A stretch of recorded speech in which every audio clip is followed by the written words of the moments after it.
है, हाथ के लिए सहज।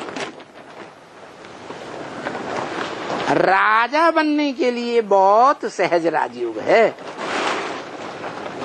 क्या? आधीन बनने की बात नहीं। राजा आधीन होता है या स्वाधीन होता है? राज्य में स्वाधीन होता है। ये संस्कार स्वाधीनता के डालने वालों के लिए ये राजयोग बहुत सहज है। उन्हें स्वचिंतन करना चाहिए। राजयोगियों को या परचिंतन करना चाहिए? क्या करते हैं? हाँ जी, तो हम तो बाबा बाबा करते रहे। क्या हमारे मुख से बाबा बाबा ही रटनांती रहे। शिव बाबा से हम बहुत सहज सहज वर्षा ले रहे कि हमारा बेहद का बाबा है। बेहद का बाबा है या बेहद का बाप है? बेहद का बाबा है। और वर्षा हमको बड़ा सहज देते हैं। क्या? कैसा वर्षा देते हैं? बड़ा सहज वर्षा देते हैं। सहज सहज याद करते रहो और वर्षा लेते रहो। क्या? जितने भी धर्म पिताएं हैं, मुख्य मुख्य पार्टदारी है ना दुनिया के, धर्म पिताएं, ग्रेट फादर्स है ना, उनका पुरुषार्थ निराकार को याद करने का कठिन पुरुषार्थ है या निराकार साकार के मेल को याद करते हैं?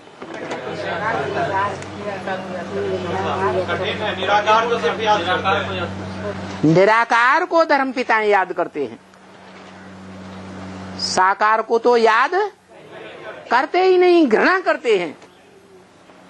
ईर्ष्या देश आता है।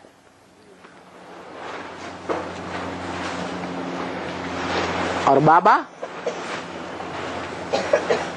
राजा बनने वाले बच्चों का पुरुषार्थ बड़ा सहज कर देते हैं। क्या सहज कर देते हैं? हाँ, छोटा रूप याद नहीं आता है तो क्या करो? अरे बड़े रूप को ही याद करो। जो जन्म जन्मांतर तुम्हारी आदत पड़ी हुई है,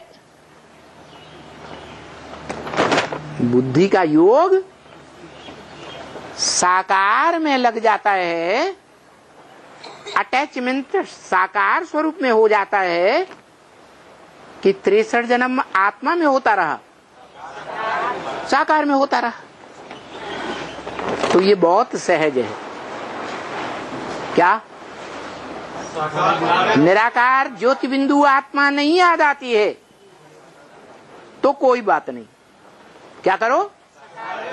500-700 करोड़ की जब सदगति हो सकती है, मुक्ति हो सकती है, तो हमारी नहीं हो सकती। लेकिन उनकी थोड़े समय के लिए होती है और हमारी लंबे समय तक हो सकती है। हमारे पुरुषार्थ में हमने अगर लंबे समय से उस साकार को पहचाना है और पहचान करके फॉलो किया है उसकी आज्ञाओं को, तो हमें लंबे समय की जीवन मुक्ति का वर्षा मिलेगा या अल्पकाल का मिलेगा? लंबे समय का मिलता है। इतना सहज वर्षा देते हैं। कहते ही हैं कि मुझे याद करो। बच्चे और वर्षे को याद करो। काय को याद करो? मुझे याद करो और वर्षे को याद करो। ओम शांति।